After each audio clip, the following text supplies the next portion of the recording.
7주차 수업인데 오늘 건축법 마무리 짓도록 하겠습니다. 자, 그래서 우리 요약제 159페이지 요약 본보죠. 요약제 159페이지. 저번 시간에는 이제 건물의 건축법의 적용 범위 우리 쭉 봤고요. 자, 이 장에 이제 건물의 건축. 자, 이 파트가 우리 건축법에서는 핵심입니다. 이 건물 건축하려면 건축법에서 건축 허가부터 받아야 되고요. 자, 건축 허가. 자, 이거는 우리 시험에서 거의 2문제 이상 출제가 되는 건축법의 제일 중요한 제도가 되죠. 저희 건축 허가를 기반으로 해서 어떤 절차로 건물을 건축하고 유지 관리하는 기준까지 쭉 있는데요. 저희 허가 받는 것도 절차에 하나니까 절차 이거 한번 먼저 쭉 한번 보죠. 건축 절차는 저 167페이지에 보시면은 똑같이 그려놨으니까 참조하시면 되고요. 자, 일단 이 건축법에서 건물 건축하는 자를 건축주라고 합니다. 이 건축주는 땅하고 돈이 있는 사람이죠. 그래서 이 건축주가 실제 건물 짓고 그러는 게 아니고요. 자, 일정한 자들하고 이제 계약을 체결합니다. 이 건축주하고 계약을 체결한 설계자가 건물 설계부터 하죠. 자, 주로 설계는 건축사가 합니다. 건축사. 건축사가 건축법에 맞게 멋진 디자인으로 설계했다. 설계 도면을 첨부해갖고 건축주가 허가권자한테 건축허가 신청하고요. 허가권자는 건축법에 적합하면 이제 허가를 내주게 되죠. 자, 허가 받으면 설계 도면에 그려진 건물 공사할 수가 있는데 공사하기 전에 건축주는 제가 몇 월 며칠자로 착수합니다. 착공 신고. 자, 요거부터 의무적으로 하고요. 자, 공사에 착수해갖고 공사합니다. 이 공사하는 것을 시공자, 건축주하고 계약을 체결한 건설회사 등이 공사하고요. 자, 설계 도면대로 좋은 자재 갖고 공사하는지 감독할 사람, 그거를 감리자, 감독 관리한다. 그래서 감리자. 이 감리자 중에서 감리자 감독하에 공사하고요. 이 감리자도 주로 이제 설계한 도면대로 공사하는지 감독하니까 건축사를 그대로 감리자로 써하죠. 그 4명, 건축주, 설계자, 감리자, 시공자. 자, 이 4명 우리가 묶어갖고 건축 관계자라고 그래요. 건축 관계자. 이 건물 무너지면 책임질 사람들. 자, 우리 건축법에서는 설계자가 됐든 감리자가 됐든 시공자가 됐든 다 건축주가 계약해갖고 알아서 정하죠. 건축주가 알아서 정하니까 우리가 크다. 공부할 논점은 없고요. 자, 이 감리자 감독하에 시공자 공사 몇 달 지나고 공사 다 끝났어요. 그러면 허가받은 대로 공사했는지 검사. 이 중공검사를 건축법은 사용 승인. 사용 승인 떨어지면 이제 사용할 수가 있고요. 자, 여기 이제 건축 절차인데, 자, 이 중에서 제일 중요한 절차는 건축 허가. 자, 허가를 못 받으면 다 필요가 없어요. 그래서 허가부터 언제 누구한테 허가 받는지 싹 보고요. 자, 허가 받아갖고 공사했다. 끝나면은 사용 승인 떨어져갖고 사용할 수가 있죠. 자, 허가 받아갖고 공사 승인 받아갖고 사용. 자, 요게 핵심 절차가 되고요. 건축 허가는 이제 건물 건축하기 전에 사전에 허가부터 받습니다. 자, 허가 없이 무허가로 건물 건축했다. 처벌하죠. 도시지역에서는 3년, 5억 아주 세게 처벌합니다. 자, 그래서 건축 허가 보기 전에요. 자, 먼저 사전 결정. 159페이지. 사전 결정의 신청. 자, 그거부터 하나씩 보죠. 자, 사전 결정의 신청은 먼저 허가 내줄지 결정해달라고 신청하는 거고요. 자, 허가 대상인 건물 건축하려는 자는 건축허가 신청하기 전에 정확하게 하면 이제 땅 사기 전에 허가권자한테 허가권자에게 비추. 그 건물 건축해야 하는 다음에 사전 결정 신청할 수 있다. 그래서 밑에 박스에 보시면은 1번. 그 대제 건축하는 것이 이 법이나 관계 법령에서 허용되는지 여부, 즉 허가 내줄 수 있는지 먼저 결정해달라고 신청하고 사전 결정 신청할 수가 있고요. 자, 밑으로 합니다. 바로 2번에 또 하나면 2번 봐요. 자, 허가권자는 사전 결정 신청을 받으면 건물의 입지, 규모, 용도 이런 것들 사전 결정, 즉 허가 내줄지 안 내줄지 먼저 결정해서 신청한 자에게 알려주도록 하고요. 자, 맨 밑에 그 허가 등의 의제, 이 사전 결정을 받으면 다음에 허가 등을 받은 걸로 본다. 그래서 사전 결정을 받아도 바로 의제되는 사항이 있어요. 한 페이지 넘겨보시면은 박스에 1번에 국토법의 개발행위허가, 개자에다 또 나면 개발행위허가. 이번에 산지관리법의 산지전용 허가, 산자에다 또 나면 3번은 농지전용 허가, 농자 또 나면 그러면 개발행위허가, 산지전용 허가, 농지전용 허가. 자, 이런 것들을 땅에다 건물 짓게 한 3종 세트라고 그래요. 농지에다가 건물 지으려면 농지 전용 허가부터 받아야죠. 산에다가 건물 지으려면 산지 전용 허가. 농지나 산지가 아닌 잡종지 이런 경우에는 개발행위 허가. 이 세 가지가 땅에다 건물 짓게 한 전제 조건. 이런 것들 다 사전 결정만 받아도 의제가 됩니다. 거기다 4번에 하천법의 하천 조명 허가. 하자에다 또는 그것도 하나 더 추가되었고요. 총 4개입니다. 계산동하. 글자 따고 계산동하. 4개는 사전 결정만 받아도 다 받은 걸로 봐줘요.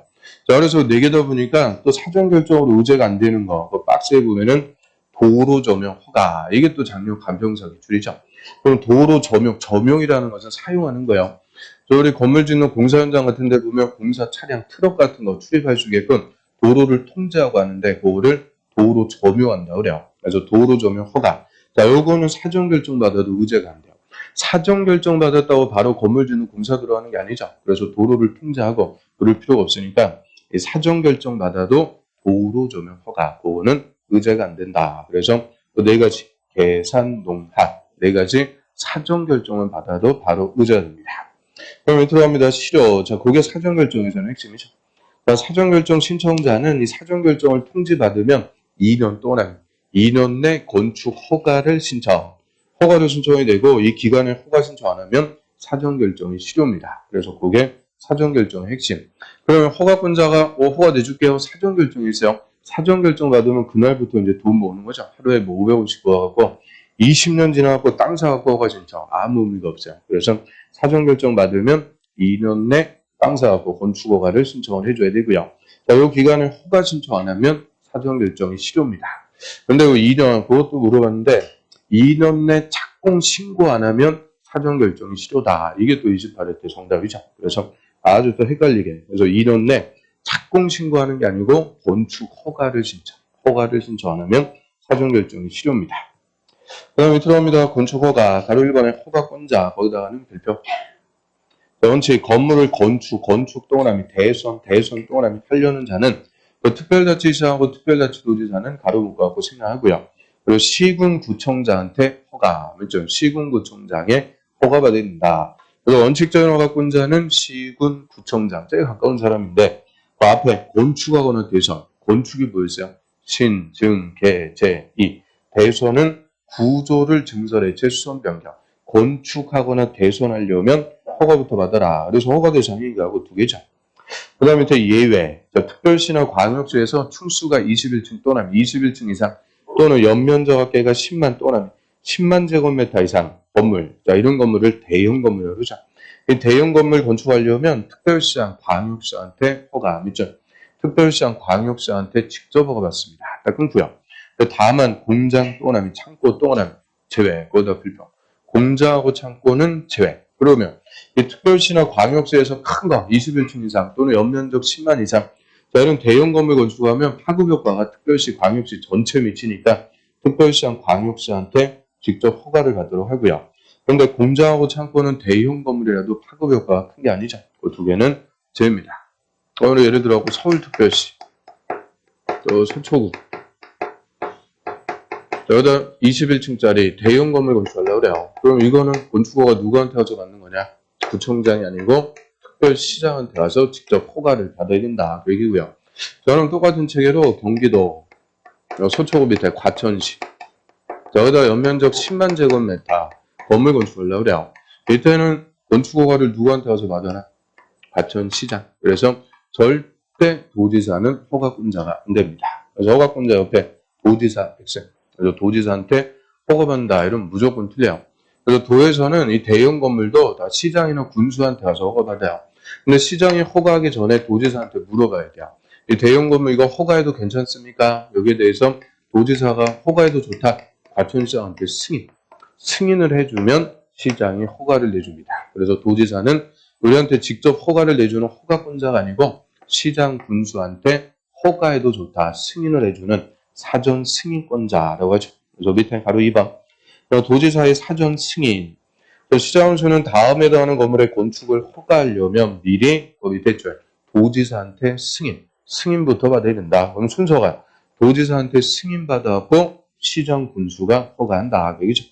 그리고 도지사의 승인 대상 박스 1번 층수가 21층 또는 21층 이상이거나 또는 연면적 합계가 10만 또는 10만 제곱미터 이상인 건물. 근데 밑에 2번째 줄에 끝에 보시면 다만 역시 공장 동그라미, 창고 동그라미, 불평 2개는 제외한다. 공장, 창고는 도지사한테 승인 안 받는다. 그 얘기고요. 그럼 그 21층 이상, 연면적 10만 이상, 그거 좀 전에 특별시장, 광역시한테 허가받는 건물, 그거 똑같은 거죠. 그래서 복부되는 건데, 허가권의 체계를 확실하게 구분하셔야 돼요. 특별시하고 광역시에서는 대형 건물을 특별시장, 광역시한테 직접 허가를 받는데, 도에서는 대형 건물도 시장 군수가 허가하되 그 전에 도지사한테 승인을 받아라. 그죠? 도지사의 승인받아갖고 시장군수가 허가하고요.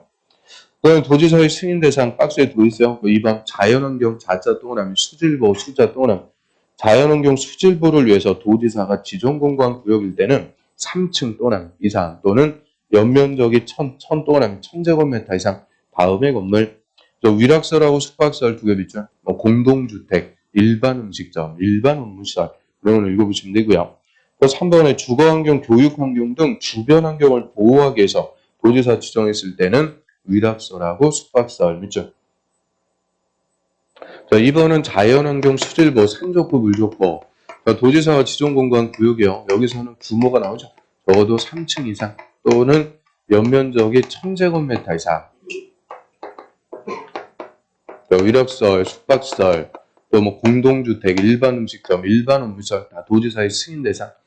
이거에 반해서 주거환경, 교육환경을 보호하기 위해서 도지사 지정했을 때는 그냥 위락설하고 숙박설입니다. 항상 위락설하고 숙박설 얘들이 건축 규제가 제일 센 거다 그런데요. 이 규모가 또 있는지 없는지가 달라요. 자연환경 수질보를 위해서 정했을 때는 적어도 3층 이상 또는 1000제곱미터 이상 돼야 돼요. 근데 주거환경, 교육환경일 때는 규모에 관계없이 승인 대상입니다. 그리고 위락설, 모텔이라 나이트라든지 모텔 이런 것들은 규모가 작든 크든 주거환경, 교육환경 다 침해하니까 규모에 관계없이 승인받아라. 그래서 규모가 붙는 것은 자연환경 수질보, 자수 3000, 자수 3000 이렇게 정리하면 되죠. 다음 페이지로 합니다. 그 다음에 건축허가의 거부. 허가권자가 건축허가 거부하고 이런 건 원칙 안 돼요. 허가권자는 건축법에 맞으면 허가를 내줘가지고 국민들이 건물 지을 수 있게끔 재산권 행사할 수 있도록 해줘야 돼요. 그런데 허가 거부할 수 있는 경우가 있죠. 두 번째죠. 다음에 당할 때는 건축위원회 심의 동그라미 심의 거쳐갖고 허가를 하지 않을 수 있다. 허가 안 내줄 수 있다. 못하게 항상 못하게 할 때는 심의를 거칩니다. 심의 거쳐갖고 허가를 거부할 수가 있고요. 자, 1번은 위락설하고 숙박설 두 개를 있죠. 해당하는 건물의 건축을 허가하는 경우 그 밑에 주거환경, 교육환경 등 주변 환경에 부적합할 때 그래서 주변 환경에 부적합하면 그 두 개는 허가를 거부할 수가 있어요. 아파트 옆에 모텔 들어온다든지 학교 옆에 나이트 들어오고 그러면 안 되니까 이런 위락설하고 숙박설 두 개만큼은 건축법에 맞아도 주변 환경에 안 맞으면 허가를 거부할 수가 있고요. 그래서 허가 거부할 수 있는 건 딱 그 두 개요. 그리고 허가 거부할 때는 건축위원회 심의. 그런데 좀 전에 위락설하고 숙박설을 시장 군수가 허가를 내줄 때는 도지사한테 승인. 그래서 허가를 할 때는 도지사한테 승인을 받는 거고요. 허가를 거부, 못 내주게 할 때, 이때는 건축위원회 심의를 거칩니다. 또 바로 4번의 건축 허가의 필수적 취소, 반드시 취소합니다.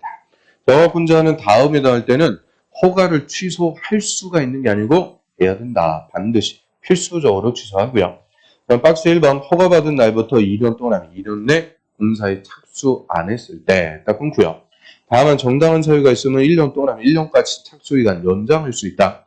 그래서 우리 건축법이나 주택법에서 착수기간의 연장은 무조건 1년입니다. 1년까지 연장할 수가 있고요. 원칙 2년 내 착수 안 하면 건물 안 짓는 거니까 허가 취소해버려요. 허가권자가 2년 내 착수하는지 안 하는지 일일이 확인하는 게 아니고 건축주가 2년 내 착수합니다. 착공 신고 요거 안 하면 허가를 반드시 취소합니다. 또 이번에 1번의 기간 2년 내 착수는 했는데 공사 완료가 불가능할 때 공사 완료가 불가능하다 이 말이 건물 못 짓는다. 그래서 그때도 반드시 허가를 취소합니다. 그럼 들어옵니다. 가로 5번에 대지 소유권 확보. 건축허가 받으려면 대지의 소유권부터 확보해야 된다. 딱 끊고요. 당연한 거예요. 남의 땅에다가 함부로 건물 못 져요. 그래서 건물 지으려면 땅부터 확보해라. 대지의 소유권 확보하는 게 원칙. 다만 다음에 당할 때는 그러하지 않다. 또 예외. 그래서 박스 1번 보면 건축주가 대지의 소유권을 확보하지 못했는데 대지의 사용권을 확보한 경우 딱 끊고요. 사용권을 확보하면 허가받을 수가 있다. 그럼 사용권 대표적으로 지상권, 임차권 이런 게 있어도 남의 땅에 건물 지을 수가 있죠. 그래서 사용권 확보하면 허가받을 수 있다. 당연한 거니까 딱 끊고 반성. 거기는 점이죠. 다만 이 분양을 목적으로 하는 공동주택은 죄입니다. 법이죠. 그게 28회 때 정답. 그래서 분양을 하기 위해서 건축하는 공동주택은 사용권 안 된다. 반드시 뭐로 할 거야? 소유권.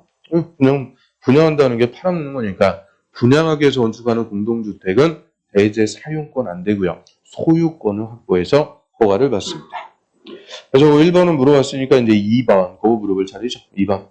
건축주가 건물의 노후와 구조안전 문제 등으로 건물을 신축, 중축, 리모델링 이런 거 하기 위해서 건물과 대지의 공유자 수 100분의 80, 80% 또는 80% 이상의 동의를 받고 그 동의한 공유자의 지분이 전체 80% 이상 되면 건축허가 받을 수 있다. 자, 이거는 여러 명이서 공유하고 있는 건물이죠. 공동 소유하고 있는 건물. 이 공유 건물이 노화돼 갖고 무너지려고 그래요. 그래서 신축하거나 개축, 리모델링을 해야 되는데 그럼 민법에서 공유물을 변경하려면 원칙, 공유자 전원의 동의. 그런데 꼭 한두 명이서 반대 갖고는 무너질 때까지 신축, 리모델링 거 못하죠. 문제가 생기니까 이 규정이 딱 신설돼 갖고요. 이제 공유 건물일 때는 100% 동의 필요 없고 80% 이상 공유자의 동의 받아라. 그러면 건축허가 내준다. 그죠? 그럼 허가를 받은 건축주는 그 동의하지 않은 공유자에게 매도 청구를 할 수가 있도록 해줘요. 그래서 건축법에서도 매도 청구가 또 나오죠. 그래서 박스 밑에 보시면 동그라미 2번 매도 청구. 자, 건축허가 받은 건축주, 전제 조건, 건축허가부터 받아야 돼요. 그 건축허가 받기 위해서 그 위에서 본 거죠. 80% 이상의 공유자의 동의. 공유자 동의 받아갖고 건축허가 받은 건축주는 동의하지 않은 나머지 공유자에게 그 지분을 시가 또는 시가로 매도 청구할 수 있다. 항상 매도 청구할 때는 가격이 뭐냐? 시가. 시가로 매도 청구. 그럼 얘는 청구권이 아니고 형성권. 무조건 시가대로 매매계약 체결돼서 팔고 나가라. 쫓아내는 거예요. 그래서 매도 청구하기 전에 그 대상인 공유자하고 3개월 또는 3개월 이상 협의부터 합니다. 그래서 3개월 이상 사전 협의 안 되면 시가로 매도 청구할 수 있다. 이거는 우리 주택법하고 똑같은 거죠. 넘어갑니다. 바로 6번에 건물의 안전 영향 평가. 영업권자는 다음에 다음은 주요 건물에 대해서 건축허가 전에 건물의 구조 안전, 인접대지 안전 이런 걸 미치는 영향 등을 평가하는 안전 영향 평가를 의뢰해서 실시해라. 그래서 박스에 보시면은 초고층 건물, 일단 초고층 건물 미죠. 초고층 건물은 50층 이상 또는 높이가 200m 이상. 그 다음에 다음 요건을 모두 충족하는 건물, 동그라미 1번, 연면적 10만 또는 10만 이상이고 16층 또는 16층 이상일 것. 그래서 동그라미 1번하고 동그라미 2번이 N돼요. 얘는 두 가지 요건을 모두 갖춰야 돼요. 연면적 10만 이상, 16층 이상. 그래서 크게 두 가지예요. 초고층 건물하고 16층 이상이고 10만 이상인 이런 큰 건물. 이런 것들은 안전영향 평가를 의무적으로 실시. 자, 여기가 작년 간평사에도 한 문제, 재작년 간평사에도 한 문제. 간평사에서 두 번이나 기출이니까 우리 시험에서도 물어볼 수 있는 논점이 되죠. 그래서 좀 어려워도 그거 정리하고요. 그 다음 밑으로 갑니다. 건축허가의 제한, 거다 비평. 자, 허가 제한한다는 것은 허가권자한테 허가 내주지 마라. 아예 허가를 못 내주게 하는 거죠. 그래서 당분간 건축을 금지할 필요가 있더라. 그러면 허가권자한테 허가를 못 내주게 하는 것을 허가 제한. 자, 먼저 국토부 장관은 국토관리를 위해서 특히 필요하거나 주무부 장관이 국방문화재 환경보전, 국민경제를 위해서 특히 필요하다고 인정해서 요청하면 허가권자 또는 허가권자의 건축 허가는 이미 허가를 내줬어요. 그럼 착공을 못하게 제한할 수 있다. 그래서 국토부 장관은 우리 공법에 제일 높은 사람이니까 모든 허가권자의 건축 허가를 제한할 수가 있죠. 그래서 특별시장이 됐든 광역시장이 됐든 시장, 군수, 구청장이 됐든 모든 허가권자의 허가를 제한할 수가 있고요. 그러니까 사유는 두 개입니다. 국토관리를 위해서 필요하거나 장관이 요청했을 때 이 두 가지 경우에는 모든 허가권자의 허가 제한할 수가 있죠. 자, 1번에서 동그라미 2번 특별시장, 광역시장, 도지사, 특광도지사, 줄여갖고 시도지사는 지역계획이나 도시군 계획에 특히 필요하면 시군구청장, 그렇죠? 시군구청장의 건축허가를 제한할 수 있다. 라고요. 그래서 시도지사는 모든 허가권자로 안 돼요. 시도지사는 시군구청장의 허가를 제한할 수가 있고요. 사유는 두 개입니다. 지역계획이나 도시군 계획에 특히 필요할 때, 특히 도시군 계획 사업, 대표적으로 정비사업, 재개발 사업 이런 거 하려고 그러는데 그 재개발 사업 할 곳에 자꾸 새 건물 허가 내주면 사업 못하는 거예요. 그래서 이런 도시군계획 사업 등에 필요하면 시군구청장한테 허가 못 내주게 제한할 수가 있고요. 자, 그리고 시도지사가 제한했을 때는 즉시 국토부 장관에게 보고해야 돼요. 보고 또는 사후에 보고. 보고를 받은 국토부 장관은 제한이 지났을 때는 해제를 명령할 수가 있다. 해제 명령, 해제 요청할 수 있다 이러면 안 돼요. 해제 명령을 할 수가 있습니다. 그럼 밑에 바로 이번에 건축허가 제한할 때도 주민의 의견 듣고 심의 또는 건축위원회 심의는 다 거쳐갖고 제한합니다. 근데 영구적으로 건축허가 제한 있을 수가 없어요. 영구적으로 건물 못 짓게 할 수는 없죠. 그래서 허가 제한 기간은 2년 이내가 원칙이 돼 1회 1년 연장할 수 있다. 2년에 1년 연장, 최장 3년까지 건축허가 제한할 수가 있고요. 그래서 우리 공법에 허가 제한이 크게 두 개가 있죠. 옆 페이지 와보시면 허가 제한에 비교해서 개발행위 허가 제한이 국토법의 개발행위 허가 제한은 일체 개발행위를 다 못하게 하는 거예요. 개발행위 허가 대상 6개, 건물의 건축, 공작물의 설치, 형질 변경, 토석 채취, 토지 분할, 물건의 적치 6개를 다 못하게 하는 게 개발행위 허가 제한. 그 중에서 건물의 건축만 못하게 하는 게 건축 허가 제한. 그래서 이 개발행위 허가 제한이 훨씬 더 개념이 큰 거니까 3년에 2년 연장, 최장 5년까지. 근데 건축허가 제한은 2년에 1년 연장, 최장 3년까지. 그래서 공법의 허가 제한은 딱 그 두 개 있어요. 그 다음 그 위로 가보세요. 바로 4번.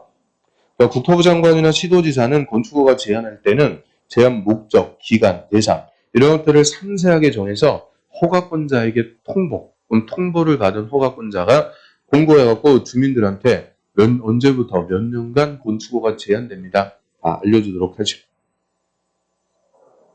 그래서 건축허가 패턴은 봤고요. 그 밑에 이제 건축 신고. 건축 신고는 경미한행위입니다. 이 경미한 건축이나 대소는 허가까지는 필요 없고 간단하게 신고만 해줘라.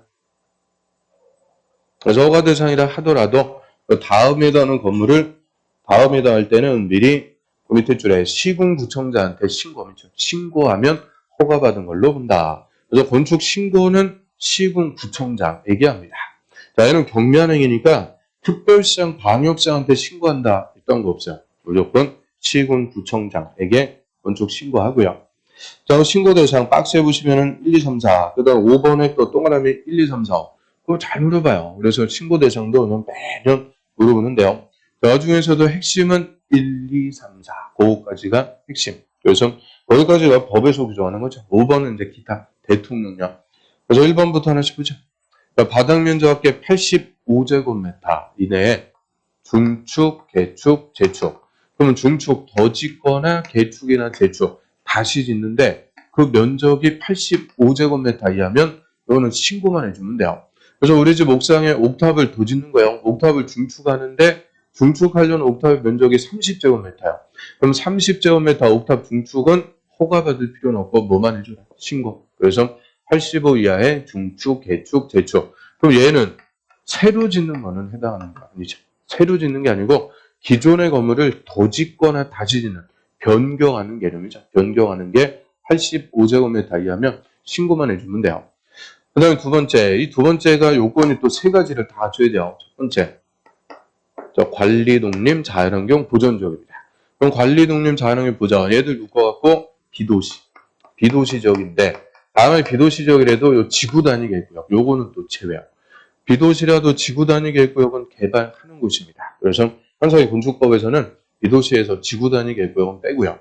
그다음 연면적이 200제곱미터 미만, 층수도 3층 미만. 자, 이런 건물을 소규모 건물이에요. 그렇죠? 소규모 건물의 건축은 신고만 해주면 된다. 그래서 얘도 세 가지 요건 다 갖춰야 돼요. 비도시에서 두 번째니까 200, 세 번째니까 3층. 200 미만이고 3층 미만 소규모 건물 건축할 때도 신고해라. 그럼 반대서 가면 도시지역에서는 소규모 건물도 다 허가 받아야 돼요. 그리고 연면적이 200제곱미터 이상이거나 층수가 3층 이상 되면 다시 원칙대로 허가입니다. 그래서 비도시 200 미만, 3층 미만 소규모 건물을 건축할 때 그리고 얘가 잡혀야 3번이 따라와요. 3번은 200 미만이고 3층 미만 이런 소규모 건물을 대수하는 거예요. 대수. 그것도 신고하면 된다. 자, 얘가 28회 때, 29회 때 다 정답. 그래서 좀 전에는 1번이니까 얘 갖고 제일 잘 물어봤는데 이 포인트가 조금 넘어가고 요새는 맨날 여기서 정답 나오고 있죠. 그래서 200 미만이고 3층 미만 소규모 건물의 대상. 이것도 그냥 이렇게 주는 게 아니고 풀어가고 의미를 연면적 180제곱미터 2층 건물의 대소는 신고하면 된다. 그 연면적 180, 200 미만 2층이면 3층 미만. 그래서 이렇게 구체적인 예를 갖고 물어보고 있죠. 그래서 200 미만 3층 미만 소규모 건물의 대선. 그 다음에 4번도 대선인데요. 4번은 주요 구조부의 해체가 없이 수선만 하는 대선. 해체가 없이 수선만 하는 거. 그럼 주요 구조부를 해체해버리면 이거는 경미한 거 아니다. 그기죠. 그래서 해체 없이 수선만 하는 대선. 그럼 동그라미 1번에 내력벽 30제곱미터 이상 수선만 하는 거예요. 기둥하고 보하고 지붕틀도 각각 3개 이상 수선만 해요. 그럼 방화벽, 방해구역을 수선, 그리고 주계단, 피난계단, 특별 피난계단을 수선만 합니다. 이런 수선만 하는 대상, 그것도 신고하면 된다. 그래서 특히 신고 대상에서도 1번하고 2번이 두 개가 핵심이죠. 1번 85 이하의 중축, 개축, 재축.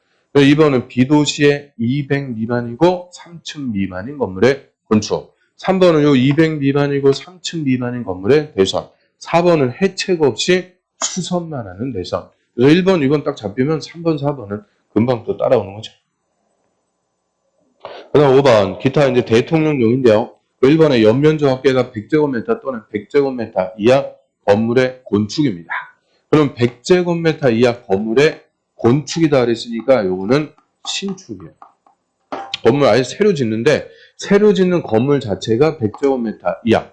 그럼 30평 이하짜리 이런 건물은 신축할 때 신고만 해주면 된다. 그래서 1번하고 그거하고 헷갈리면 안 돼요. 1번은 중축, 개축, 재축이지 새로 짓는 게 아니죠. 5번은 신축, 새로 짓는데 100제곱미터 이하. 이것도 요새 풀어갖고 1층 바닥 면적 50, 2층 바닥 면적 30제곱미터 건물에 신축은 신고하면 된다.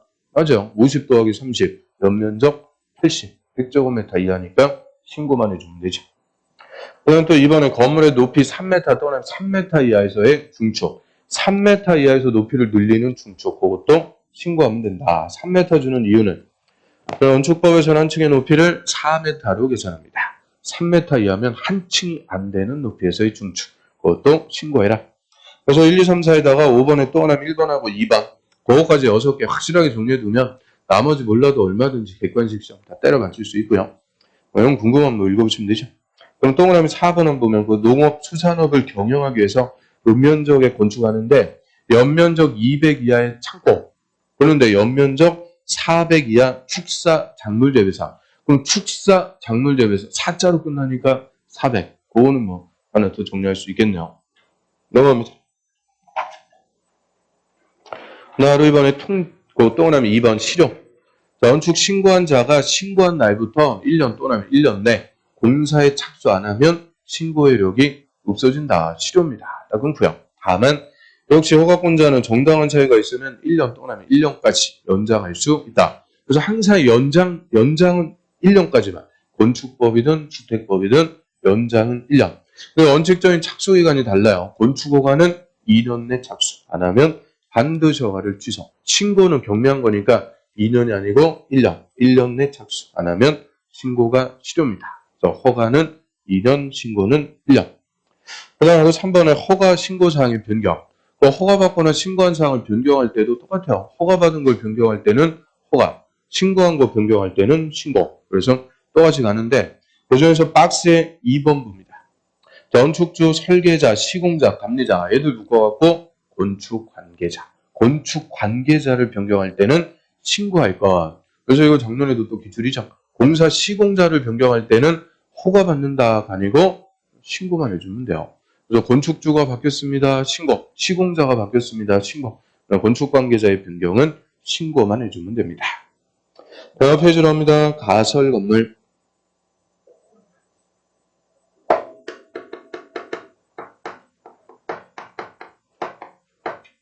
자, 가설 건물이 임시 가짜, 임시로 설치하는 건물이죠. 그래서 임시적인 건물. 얘는 영구적으로 이용하는 게 아니고 잠깐만 이용하기 위해서 설치하는 거죠. 그래서 제일 경미한 건데 이 가설 건물은 또 허가를 받는 게 있고 신고하는 게 있고 허가 신고가 다 있어요. 그럼 이 중에서 뭐가 원칙이냐? 신고. 가설 건물은 축조 신고만 해주면 되는 게 원칙입니다. 근데 예외적으로 허가를 받아갖고 건축하는 경우가 딱 하나. 이거는 시설부지. 도시군 계획 시설부지에서만 가설 건물의 건축이 허가되지 않습니다. 그러면 국토법에서 도시군 계획 시설이 설치되기로 결정된 땅, 시설부지에서는 원칙적으로 건물 건축할 수 없습니다. 이거 시설 사업할 땅에 새 건물 못 짓죠. 그런데 예외적으로 가설 건물 허가받아 건축할 수 있는 경우가 있죠. 이건 앞으로 가봅니다. 52페이지. 시설부지에서의 개발행위 원칙. 원칙은 특광자원수는 도시군계획 시설의 설치 장소로 결정된 시설부지에서는 건물의 건축, 공자물의 설치, 허가에서는 안 된다. 그래서 원칙적으로 시설부지는 건축 금지입니다. 근데 밑에 예외. 시설 결정 호실부터 2년이 지날 때까지 사업 안 하고 있는데 단계별 집행계획이 수립이 안 되었고 언제 할지 몰라요.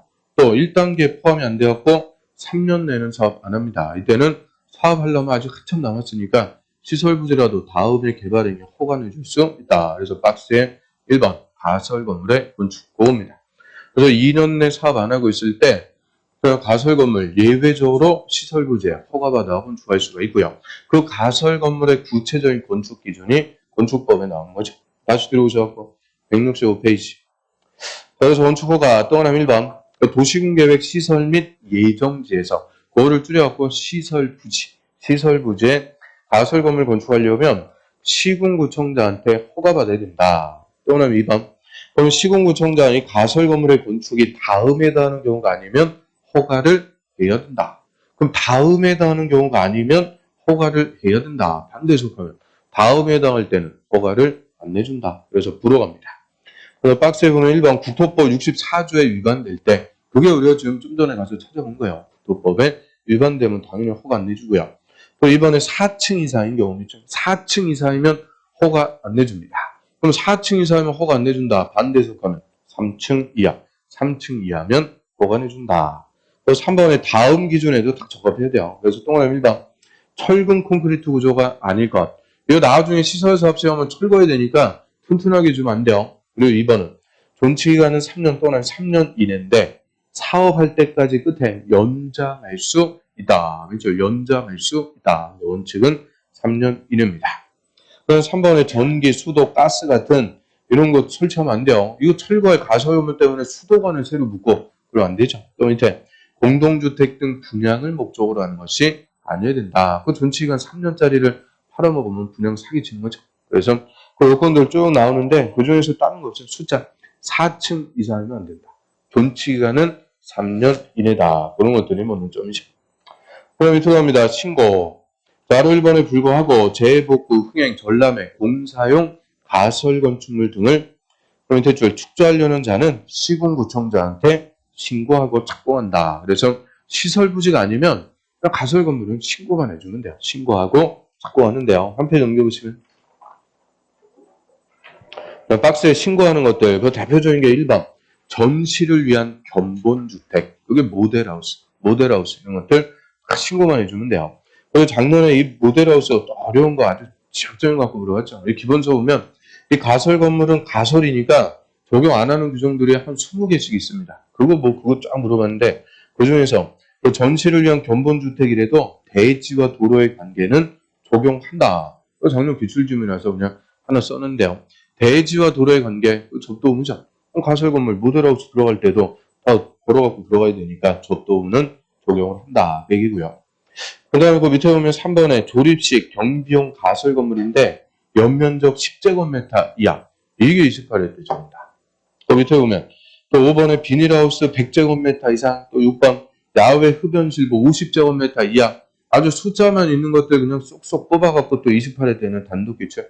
그 6개 있는 거 아니죠? 끝에 이하 16번까지 생략. 우리 기본소음은 한 바닥이요. 그래서 이 신고하는 가설 건물 뭐 외우고 싶으면 외우시면 되고요. 그래서 신고하는 거 대표적으로 모델하우스 그런 것들 그냥 신고만 해주면 됩니다. 그 다음 밑에 박스 밑에 또 하나 2번 신고하는 가설 건물의 존치기간도 3년 또는 3년 이내로 한다. 3년. 그러면 가설 건물은 허가를 받든 신고를 했든 다 존치기간은 몇 년 이내냐? 3년 이내. 3년 이내로 임시로 설치하고 보유하는 건물 제일 경미한 겁니다. 그 다음에 밑으로 합니다. 공용건물의 특례. 공용건물은 국가나 지자체가 건축하는 건물이죠. 뭐 공공관청, 청사 이런 걸로 이용하기 위해서 국가나 지자체가 건축하는 건물을 공용건물이라고 하고요. 국가나 지자체는 건물을 건축, 대선, 용도 변경 이런 거 하려면 그 옆 페이지 보세요. 옆 페이지 바로 2번. 국가나 지자체는 건물을 건축, 대선, 용도 변경 이런 거 하려면 미리 허가권자하고 협의합니다. 협의에 또는 협의해야 된다. 그래서 행정청, 이 국가나 지자체 간에 허가받고 신고하고 이런 거 없어요. 행정청 간에는 뭐 해주면 되는 거냐? 협의. 건축 협의한다. 그래요. 건축 협의. 그냥 동그라미 2번 협의한 공용 건물은 사용 승인 규정도 적용하지 않는다. 사용 승인 검사도 안 받아요. 행정청 간에 검사하고 이런 거 없어요. 대신 공사가 끝났으면은 허가권자에게 통보는 해주도록 합니다. 통보 동그라미.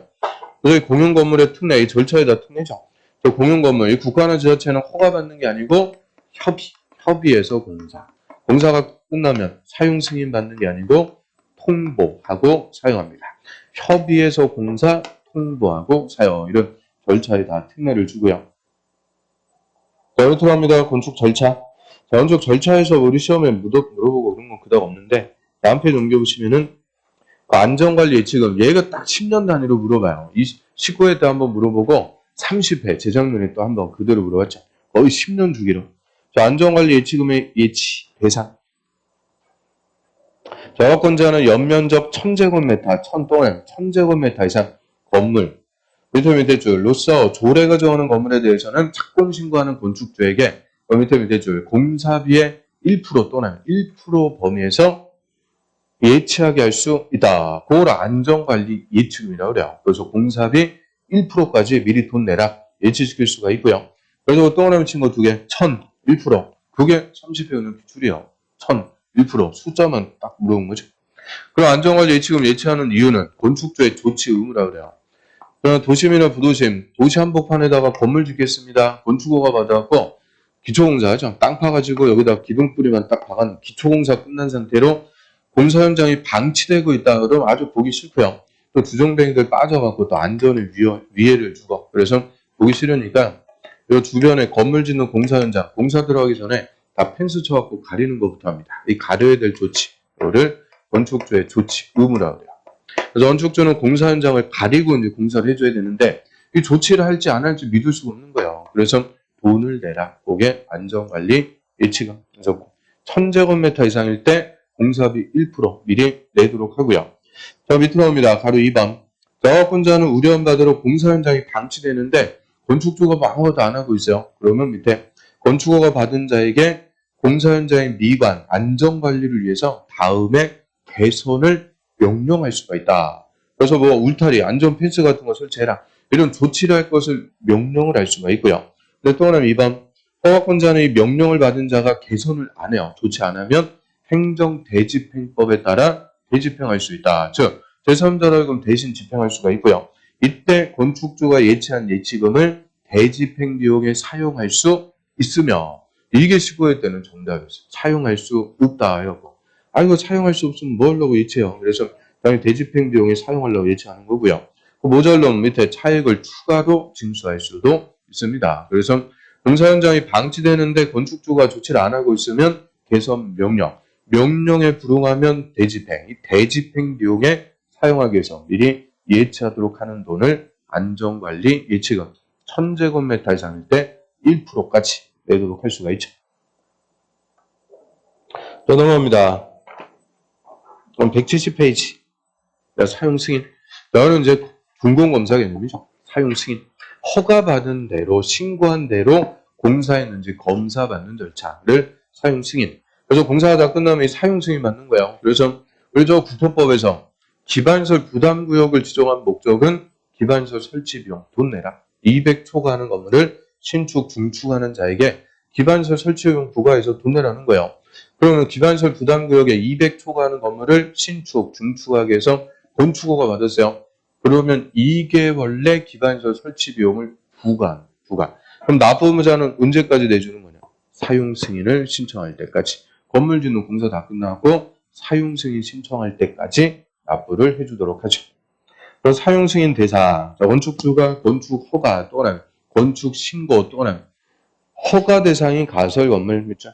규정에 따라서 허가받거나 신고한 건물의 공사를 완료. 근데 가로에 대제 2개 이상의 건물을 건축할 때는 동별 공사 완료한 경우 포함. 그 말은 동별 사용 승인도 받을 수 있다. 건축 공사 끝났으면 동별 사용 승인도 다 가능한데요. 원칙은 공사가 다 끝난 후에 건물 사용하려면 그 밑에 감리 완료 보고서 완료 또는 공사 완료 도서 완료 또는 첨부해갖고 허가권자에게 사용 승인을 신청한다.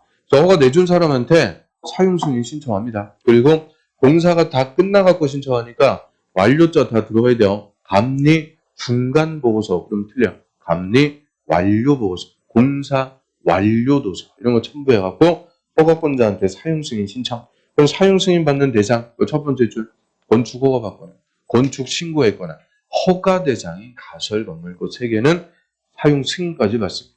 그럼 대표적으로 협의하고 건축하는 건물이 뭐였어요? 공용 건물. 공용 건물은 사용 승인 받는다고 안 돼요. 공용 건물은 통보만 해준다 그랬죠. 통보. 멘트 나옵니다. 바로 2번.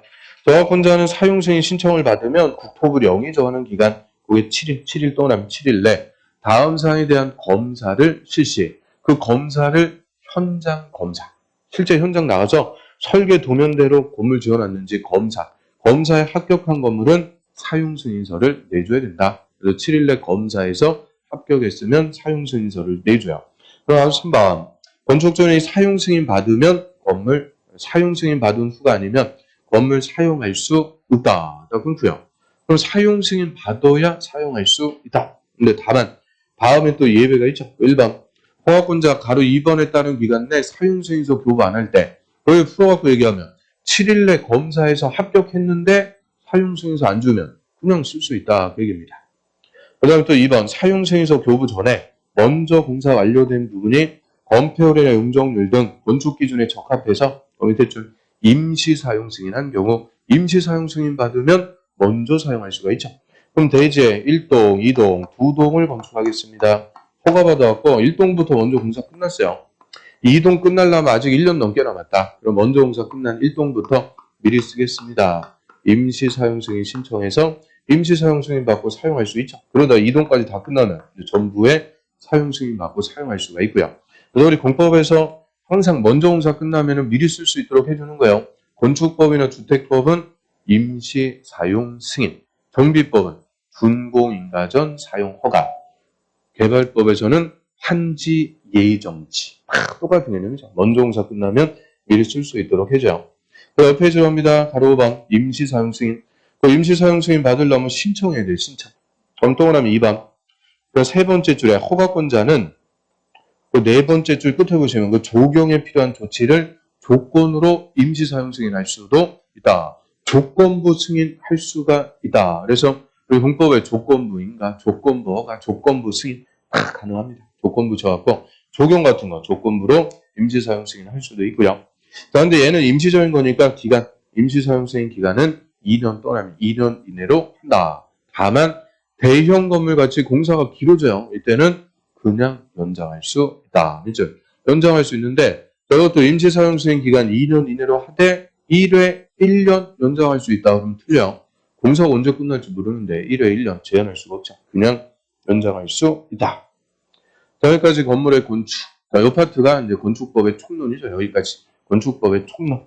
자, 좀 쉬었다가 대지와 도로 여기서 보겠습니다.